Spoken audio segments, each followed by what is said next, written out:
So we have now 1, 2, 3, at least in our group of key issues.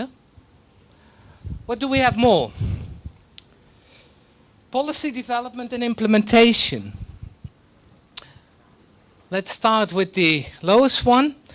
Developing enabling environment for enterprise development, we are not worried. Number 3, focus on process and product development in standard. Came from Cambodia in their paper, but it's still only 5 people that saw it as very, very important. So it is part of our work already, probably. 10, number 2, need for a task force at national level to support CBT standard process. Again, I think probably it's important, but not at this moment. 18, develop CBT standard as a self-assessment mechanism. We heard that, for instance, from Indonesia. Also in Thailand, it's used, really going into the village, have people themselves working on it. 18 points, but this one seems to be important. The winner today of this Eurovision Song Festival, this ASEAN Song Festival, with 35 points, is the need for multi-stakeholders to discuss and decide on the CBT standard. Weaknesses in collaboration between stakeholders was identified in a lot of the papers and are considered to be the key issue for us here. Interesting, no? What does this tell us?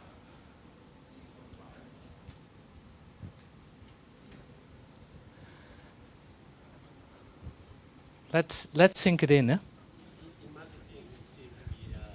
should be if you're talking about the product, and if we think CBT is a product, it must be the quality, the good product.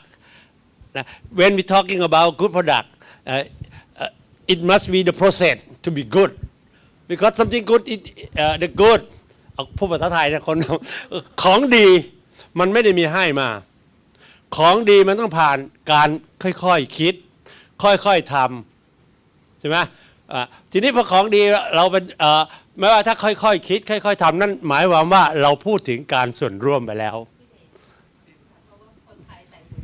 It takes a long time to create something which is really, really good. We can take our time step by step. ปัญหาของพวกเราเวลาต่างเนี่ยนะเราพูดถึงCBT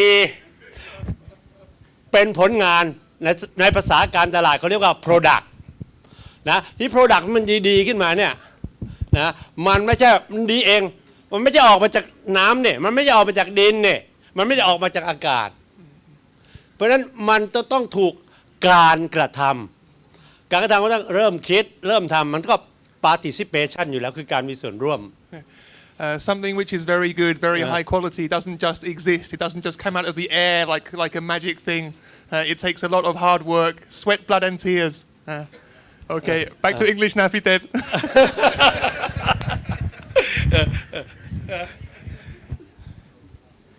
Okay. Also looking back at the board quickly, yeah? And going back to this blood, sweat, and tears, how can we get that into our project or in our way of working? And look at it here. Number 18 here, number 5, number 1 are related. Huh?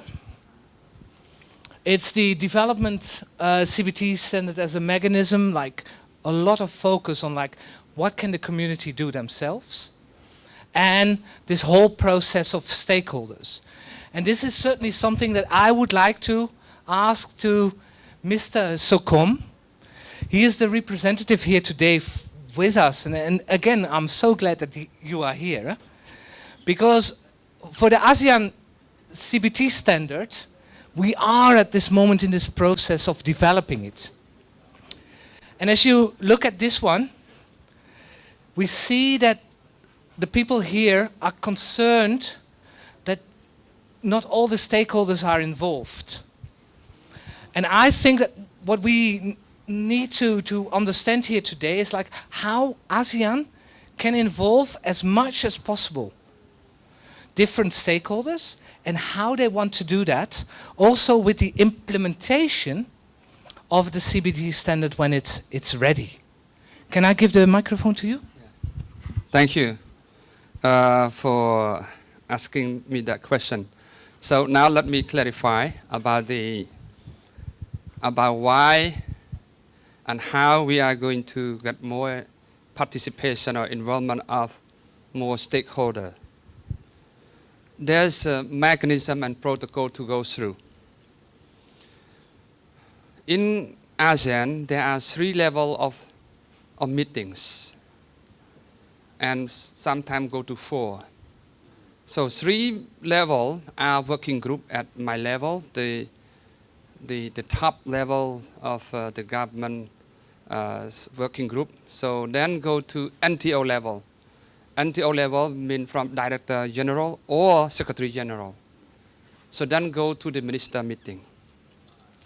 So in this case, if you want this to be idealized, make it in a more perfect way or idealized instrument, we can call for special meeting or conference by inviting all of you, other experts, and then we can call special meetings somewhere else.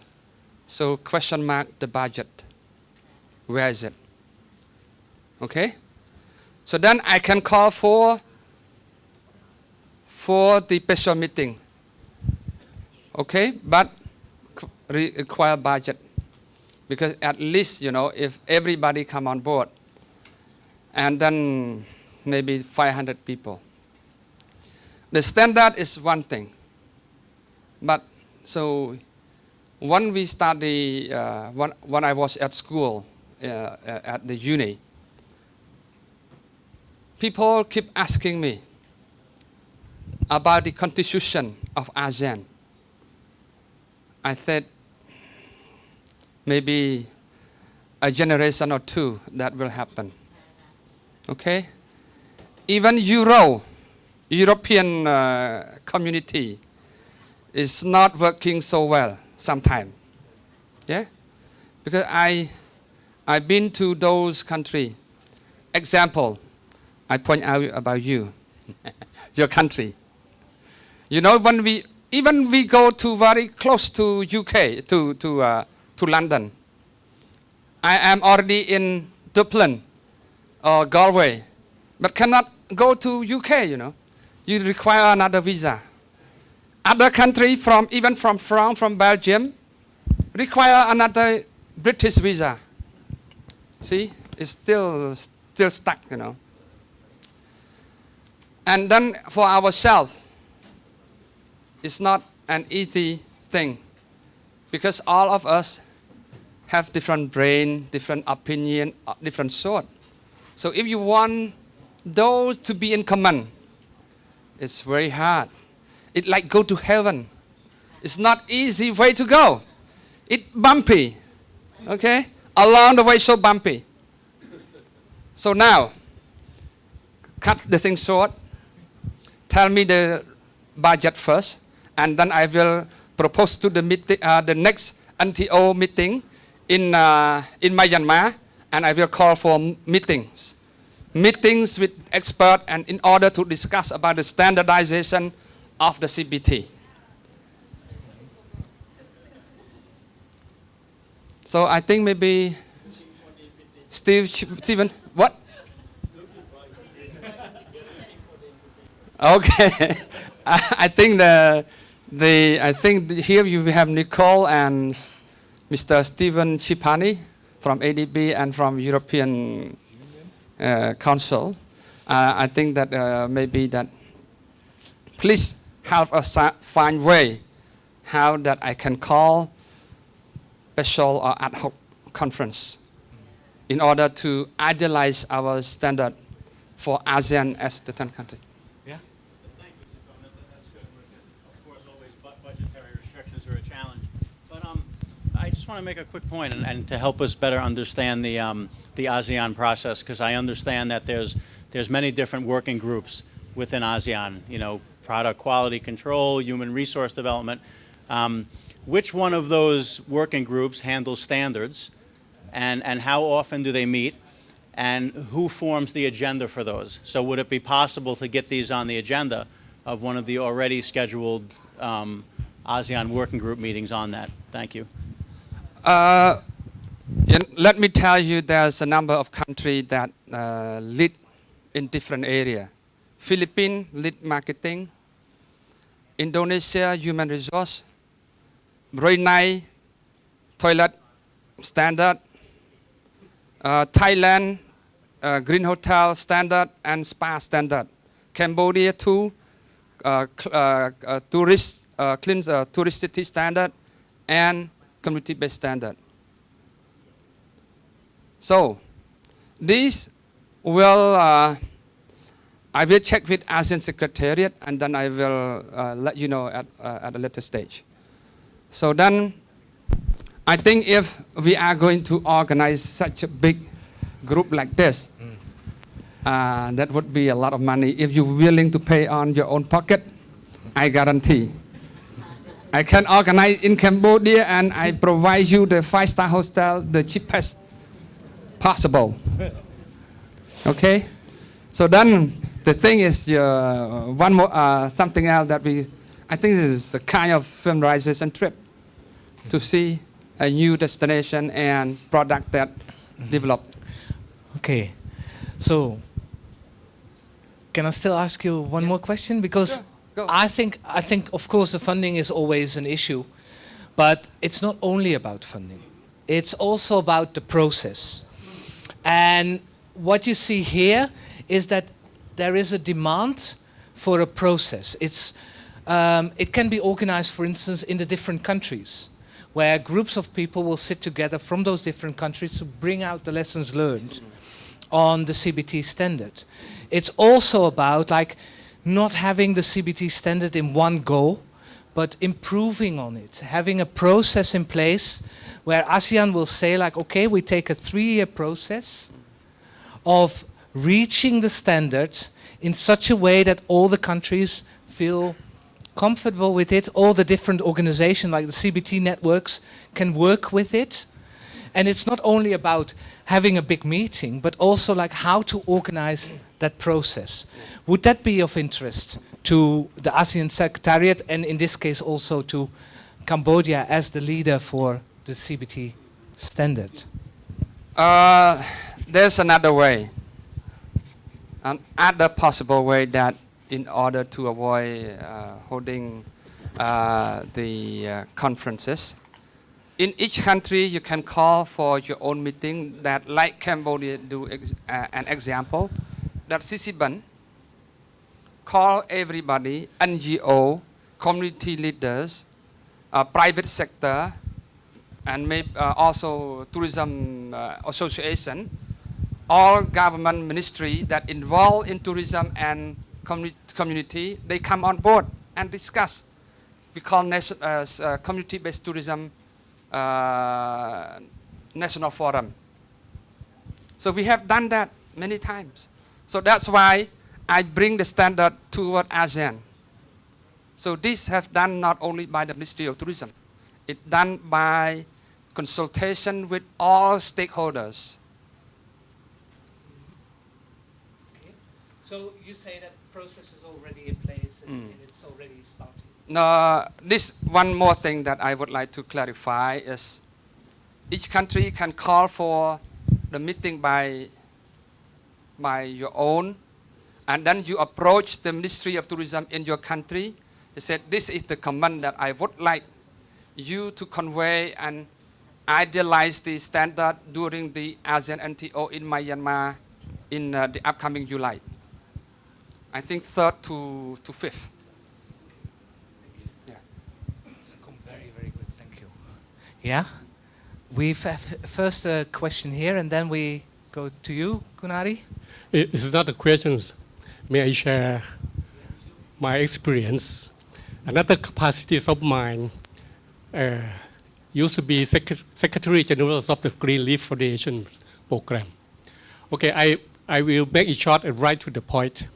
Of course, among ASEAN, we should work together, but at the very beginning, we shouldn't set any standardized, but we should set an umbrella for all member countries to working under the same umbrella, sharing information, sharing your expertise or whatsoever, because we cannot standardize different contexts, different culture, different nature, readiness of the people, community, so on and so forth.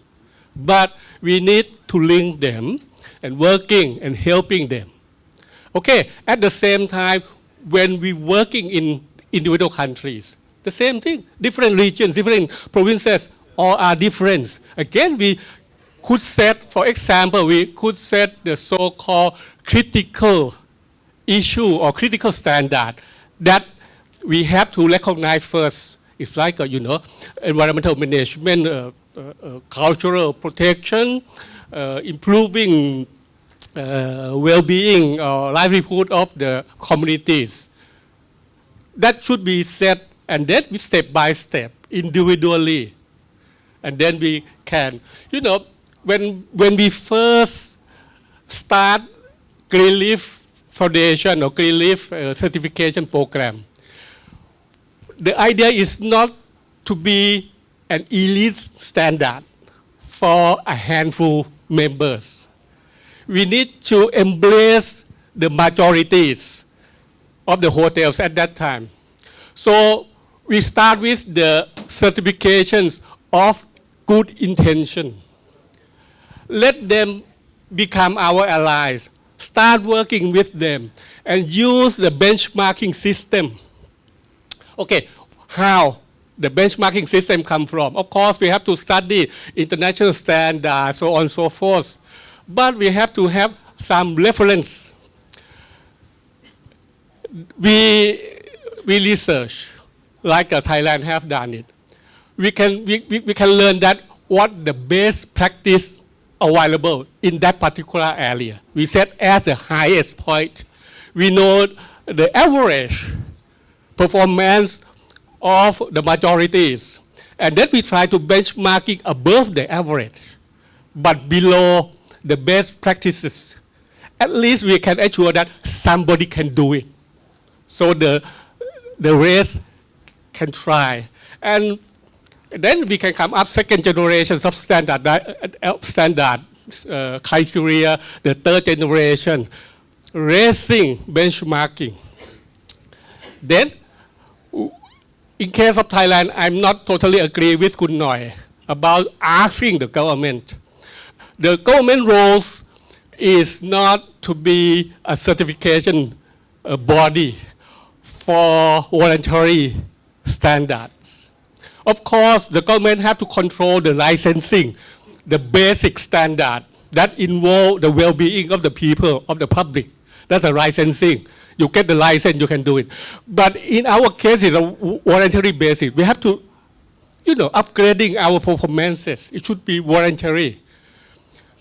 The government should play the roles of accreditors body.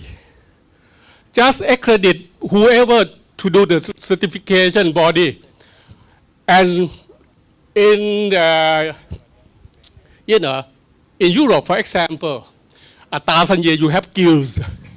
It's like a gold, Masonry guilds or goldsmith guild.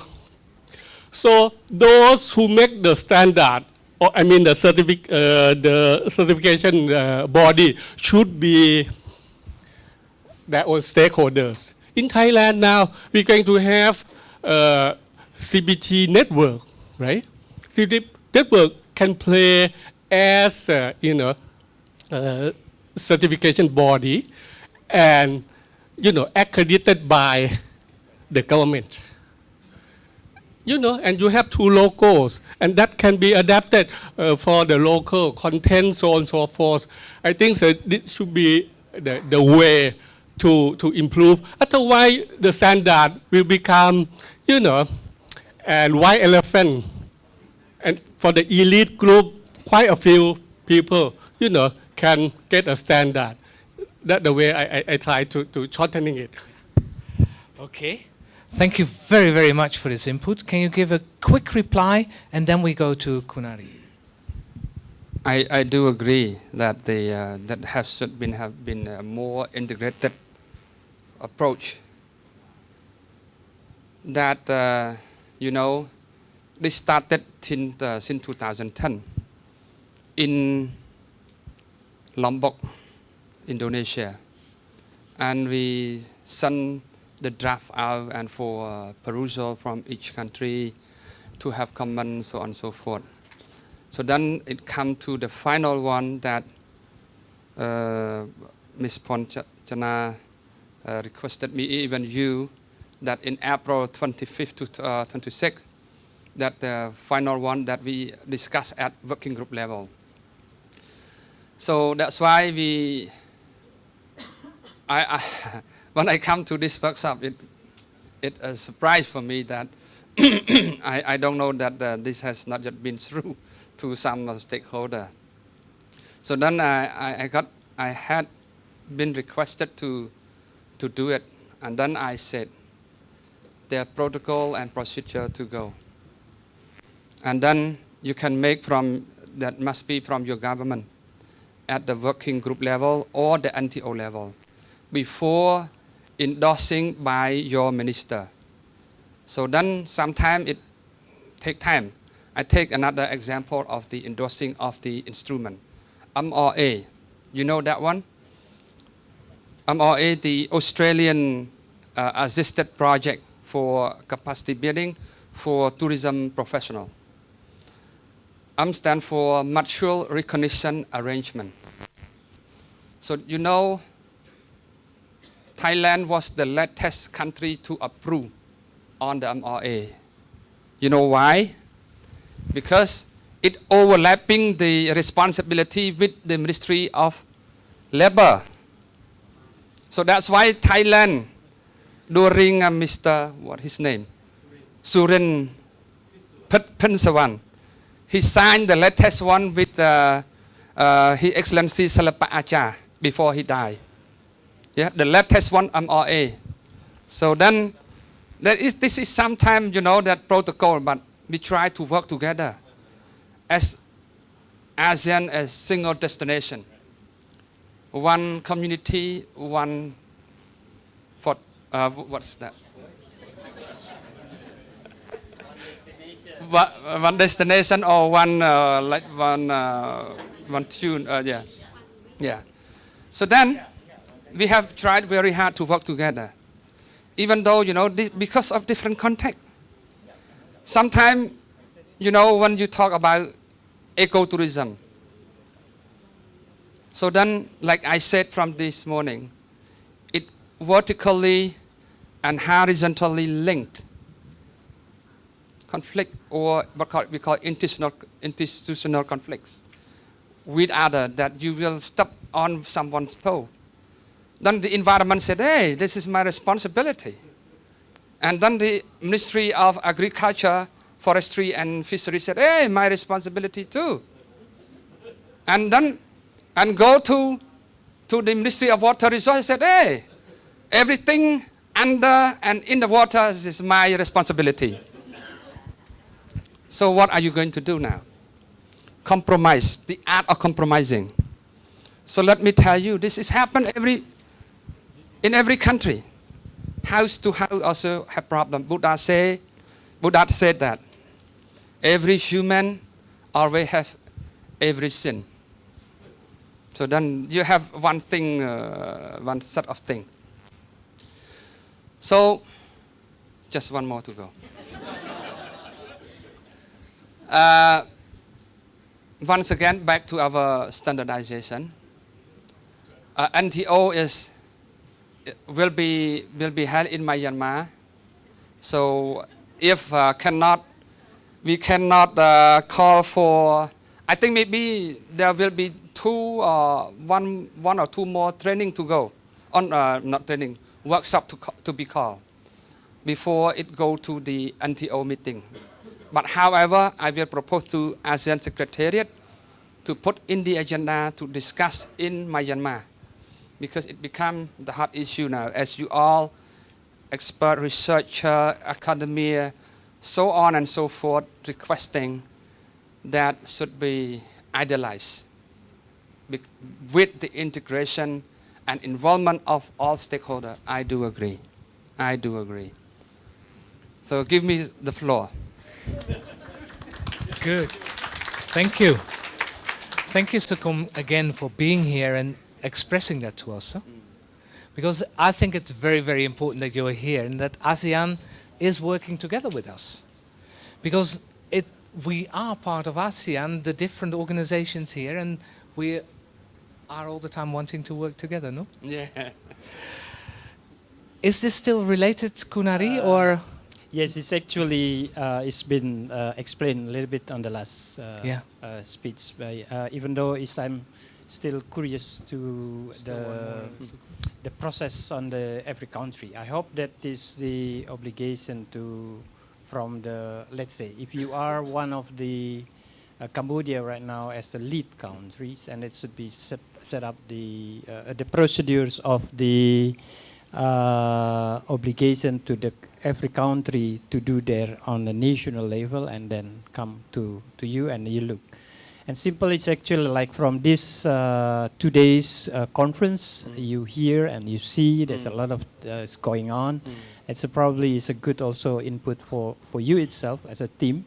Even though I realize that actually the ASEAN's standard, it will be only in common, and every country will be go detailed on that. Yeah, that is actually some is already you answered. Yeah. Let's make things short. Like the draft standard has been sent to all ASEAN countries for perusal and will have comment in the meeting. So then, I think that we cannot put all idea from one country, but it's the umbrella, the overarching instrument that we all will have to comply. But in your own context, but this is an umbrella, the standard. So, but the most important thing is that how best we can idealize this. So it's just an umbrella. So then I said, like rule, law, when law provide articles, law will say very short. And then royal decree, sub-decree will say, okay, that they will dot point and guideline, do 1, 2, 3. So this is the same thing. Standard is just an overarching instrument for all ASEAN countries to comply with. And I don't think that Cambodia can work on your behalf, but I will consult with ASEAN Secretariat how to get you involved, because you have also another part we call ASEAN private sector is ASEAN-TA. But the ASEAN-TA recently always working on marketing and promotion for ASEAN as single destination. So then I will consult with the ASEAN Secretariat how can we get all of you in the loop. Thank you. Thank you so much. We've done a lot on policy now and discussed this level. But we also see, just summarizing, that we need our stakeholders working together. But we also can work, and this again is even another layer of collaborating without even saying like, okay, it should be an ASEAN standard. We can also work together as different organizations in the different countries to learn, and then we feed into ASEAN, and ASEAN feeds back to us. Yeah? And again, it's not we and them, it's us. Here we have had these two. Now I would like to go to these two. What you see is facilitating capacity strengthening, and it's all about the standard that we need for training our staff and for a participatory multi-stakeholder process at a subnational level, at more a local level. And here I see again a role for all of you working together with ASEAN to really know what is happening on the ground. And what I am hoping for is that at this level we can collaborate far more with each other by informing each other, by understanding like what are you doing in the different countries. That is certainly something that we can help with in CBT-IRDC, but also there is, for instance, at the Mekong level, the Greater Mekong sub-regional level, GMS level, we have the Mekong Tourism Coordination Office. And the Tourism Coordination Office can help us with capacity strengthening, with marketing, and with being this intermediary, especially also here. Which one? Limited product diversification and quality improvement. So you see that three that's coming up: staff, multi-participatory understanding of like what's happening in the three areas or in areas, and the limited product diversification. And stepping to the Mekong Tourism Coordination Office, I first want to ask about this one. Limited product diversification and quality improvement. It's one where we see that sometimes we have to improve the quality of our products, of our services. And there is also where we have the Mekong Tourism Coordination Office, because your role is marketing, is product development. And can you explain like how you could help us as CBT network organizations here to improve as a region? I will try. Thanks, John. I have to apologize. I wasn't here for the entire workshop because we're crazy busy putting another conference together, so I've missed a chunk of it. But in regards to the diversification of products, I think there's still, we sometimes forget, especially the people working very close in the CBT world, forget that there is often a stigma attached to community-based tourism, that it is rough and hard and only for backpackers and for young people. What's interesting to me is that the luxury market, the middle and upper market, and you can talk to any tour operator, any high-end tour operator, they want as much as anybody else an authentic, genuine, local experience. And it's often sad. Sometimes it's a case of the more money that you pay, the less of an authentic experience you get. And you'd think that money can buy everything. It can't, unfortunately. And I know the tour operators over the years have been better. By all means, the Exotissimo and Asian Trails and all of these operators are doing an incredible job getting people better connected to the communities and getting support, setting up partnerships, public-private sector partnerships. But I think there is still a gap in the market, especially on the luxury end. Backpackers will find their way. People that are environmentalists and socially conscious people will tend to find their way, I think, more to CBT initiatives. So I think it's about, if you're talking about addressing the gap, it's about the product itself. And if we're offering people the opportunity to connect to a local community, there's a company here called Smiling Albino, as the Brits and the Aussies would pronounce. But these guys, they're experts. It's a small company run by two Canadians. Everything they do in the daytime is CBT. It's pure, hardcore, right into the heart of the community, dirt under the fingernails kind of activities. But their clients happen to be very much in the upper bracket, and they stay only at exclusive, fancy 5-star hotels, and there's nothing wrong with that. They've got the money to do it. So I think companies like this that are finding a way to bridge the gap. And basically, we had talked about this at one stage as well, John, at looking at everything from the backpackers to the middle market right up to the upper market and seeing that we have the products available to serve. Does that answer at all?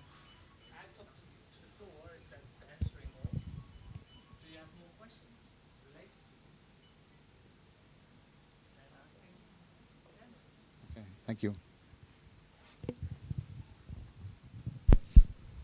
Kun Sukum also said, like, I want to say something about public-private partnerships, and it's related to what Mason says.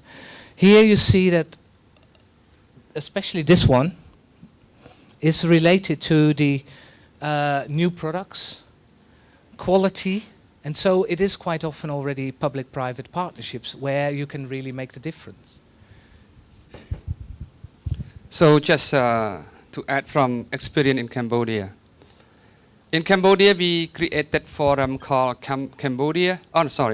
Public-Private Partnership Forum. So then we have many association of hotel, association of guy, association of restaurant, bar, and association of boats and taxis, so on and so forth. So when things happen, Minister, Excellency, the Minister will call for a special meeting maybe every 3 months or 6 months to listen to what the private sector has encountered this difficulty or obstacle in operation, like from travel agent or all the sector. So for example, we always have problem to take the tourists from Arranjapathet to Cambodia side. So from Thai side there's no problem, but in Cambodia side. So then the tourists, the travel agent and tour operator, they complain. They said, hey, you know, the custom is too bad, the bad service, or maybe the tourist police, or maybe the immigration officer, blah, blah, blah, blah. And Excellency Minister at the same time, he called for the general in charge of immigration, tourist police come on board, and you will have to monitor your officer on the ground. So right after this, then the private sector representing by each association will go and meet the Prime Minister and, you know, like opposite and discuss what has been happening and what are the thing. And also now, you know, I study law, and especially the customary system. So the customary system, they call the superior. So then they do not need to consult. When they compose a law, they no need to consult with stakeholder. When the state only compose the law, then there will be the law. So now, all the law regulation also consulted with private sector, NGO, to idealize the law for implementation. And especially many law like our tourism law, our corruption law, and been advised and involved, modified, improved by the private sector, NGO. See, so then this is something to share from the Cambodian experience, that our country has done the private-public partnership forum in order to idealize things. Thank you. Good. Thank you so much, Sukum. Again, what we see is, especially in this one, limited product diversification, quality, public-private partnership. And Mason came back to me saying, like, yeah, but I have one more question about that, to the floor. So Mason, please. If I could, I just wanted to turn it back. We're organizing our Mekong Tourism Forum next month in China, in Guilin, and focusing on this issue of the Chinese outbound market. If you're looking at the newspaper or the TV every day, the stats have just come out. China has surpassed Germany to be the #1 travel market in the world. 83 million overseas travelers, $102 billion a year spending. A lot of that is coming into ASEAN and, of course, to the Mekong overland and by air. I asked Peter Richards before if he knew, and maybe we'll talk to Kumpajana later, in the parts of ASEAN now where the Chinese travelers are increasing, there's a surge of Chinese. Are we seeing Chinese people taking part in some of the community-based activities, or is there a sort of gap there as well? Not yet. Do you know why? Is it a question of a lack of interest or a lack of promotion, or? I think it's information. It's increasing in Indonesia, number of Chinese is shooting, but there's still in a tour operator called it free and easy tour. So it's a normal conversation. It's not going into the community yet. Would more people like to respond to this? So it's not there yet because of the information. Do others have? Yeah, in the back. Yeah, it's also a question of educating travelers. It's basically a question of educating the traveler as well. It's not only Chinese who do not do so much CBS. These are a lot of other Asian, because most of the Asian traveling for the first time, what they want to see is first urban, sophisticated life. So obviously the community business tourism will not really provide them with the experience they would like to have. So I think that it's more a question of educating people and telling them that this initiative in terms of community tourism is also an interesting product to discover, and also another way to approach a country. Mm-hmm. Thank you. More on the Chinese market? Yeah, Peter?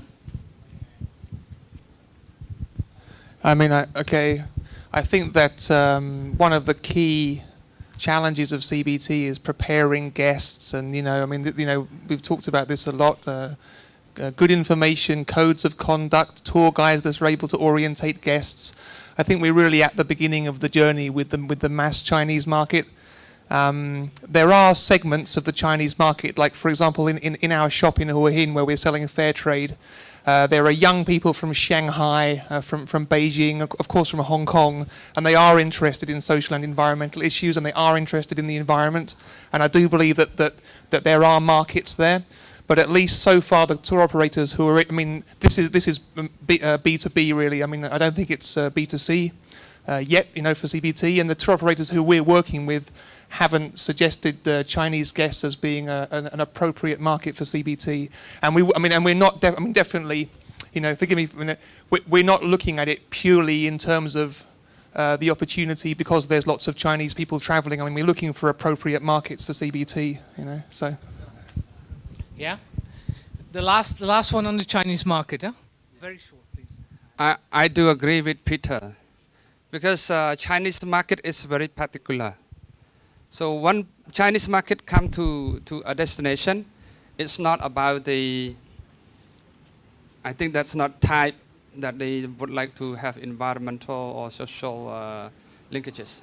Example, in Paris, there are thousands of Chinese tourists queue buying French product. Yeah, French product like bag, perfume, maybe bells, or the luxury like pen or luxury watch. Example, when they go to Phnom Penh, the same. One watch costs like around $20,000 or $30,000, and they buy 5 of them immediately, pay in cash. And then in Paris, they queue to buy the French product. LV, I want LV, 3 bags, please.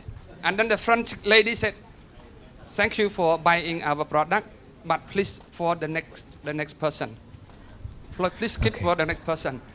So this is really crazy, in European, and now, and not only France, but Spain also do the same. Everywhere I go, they thought I'm Chinese, Ni hao? I said, "Oh, I'm not Chinese." Yeah, ni hao. And then they start, during the Chinese New Year, there's Kong Si Pak Chai everywhere in Spain and in China, in Paris. So Okay. then everybody. So there is a large market, but we are not there yet. Is that? That I said that for the CBT, I think not just for the Chinese tourists, not just really. Okay. I didn't mean to open Pandora's box, but thank you for the... Yeah. No, I mean it's really there, and it's really something that we need to work on, and that also brings me back to a question that I overlooked till now. And she came back to me and said, like, you will do it in the last session. The marketing. How can we market our products as CBT better? And we were saying, like, okay, can we have a platform? And that's also why I'm looking at MTCO again. But it's also something that we can do more within our group, no? We have a lot of products. We have the easy access to internet. How are we going to use that as a group from the different countries in ASEAN? We can easily bring products together to tour operators, but also via the internet as a group. And that was what you were proposing, huh?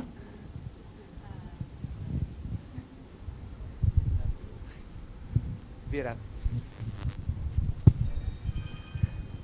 Thank you. My name is Wita from Indecon, Indonesia. I started to work in Indecon with standards actually after the standard was developed in the ICHIAT project.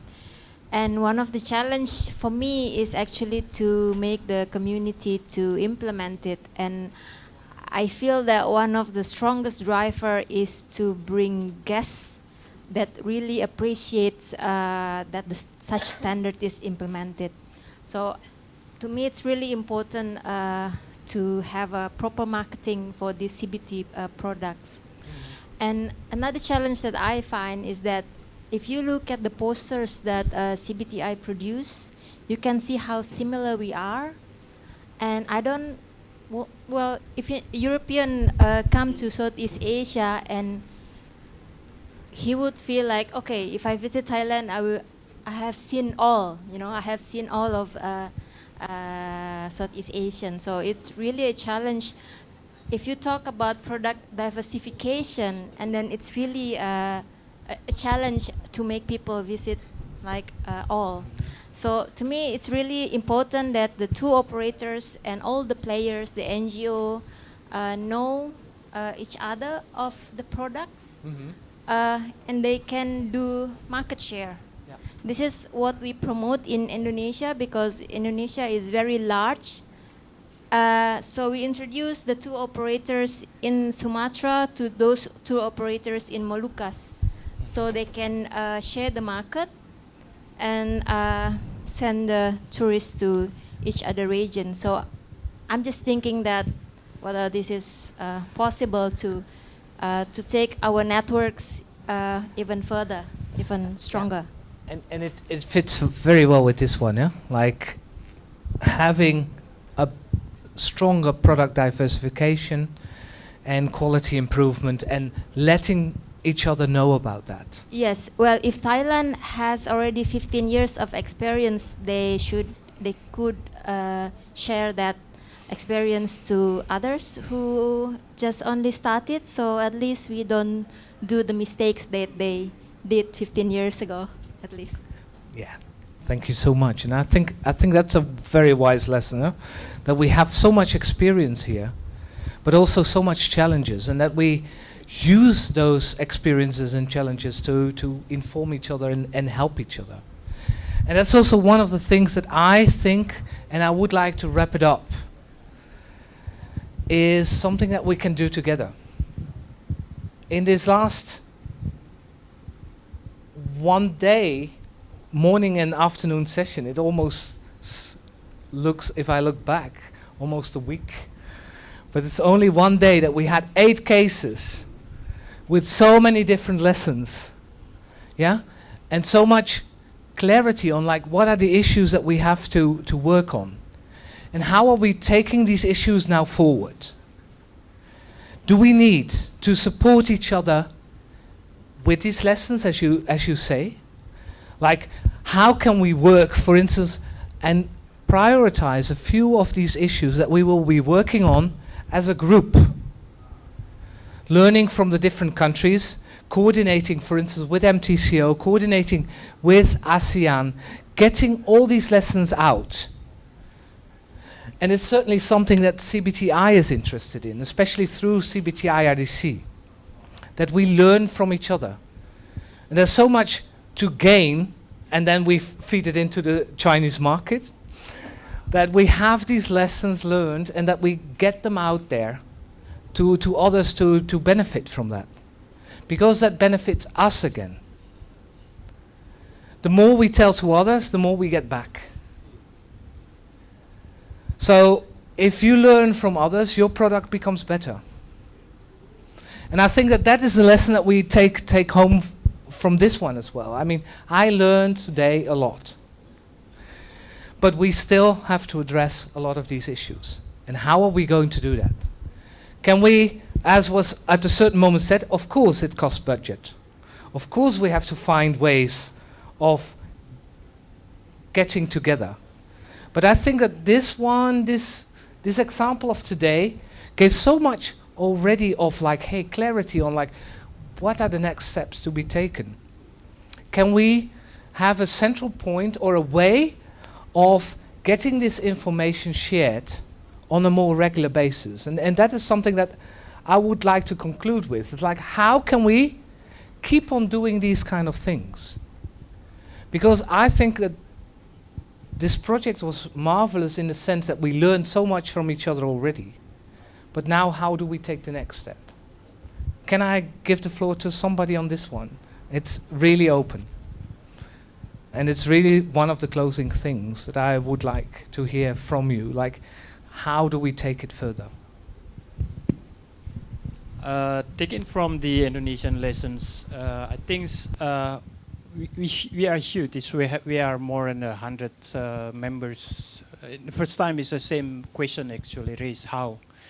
And finally we actually come up is everybody paid by themselves, so we gathering together. So it's a schedule. So it's now we have a yearly. It's already 5 years, every year. But it should be a task force taking in charge to where and inform is about at minimum 8 months, 6 to 8 months, so then we can prepare a budget to go there. And then for sure, usually because this is good for government as well, you know, to listen. Sometimes you can get some support from the government just on the hosting only, so they listens to. That's what it. And of course, the other one, face to face is very important, but between you can also use the internet. Yeah. Yeah. Okay, a thought to take home, maybe not to take directly a decision, maybe during the dinner. But I think we have covered a lot of ground today in the case studies, getting all the lessons out in the main issues. But I think that's where we have to leave it. I think we are all very, very tired already. For me personally, thank you so much for all the things that happened today. And I would like to give the floor directly to Mr. Paradet.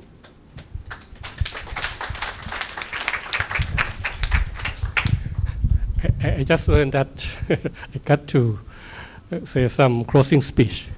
I have experienced and learned that the best closing speech is the shortest one. Okay, I'm going to do that. I have to share with you, I would like to share with you with one of my confession. Having been in the industry, tourism industry for more than 35 years, and in the capacities of governors of tourism authority of Thailand, I've been to quite a number of workshops, meetings, conferences, as a speaker, so on and so forth. what I have to confess that this is one of the very few convention of meeting that I pay attention most. And I've been with you all the time. Normally, the governor just only the opening speech and gone. The point is, it's very interesting topic that I personally love it. Secondly, very, very good speakers that I can learn more and more. And excellent organizing, the way you organize this and that. Even it's very small gathering, but you have a lot of gimmicks. A lot of so many things that make everybody alert all the time.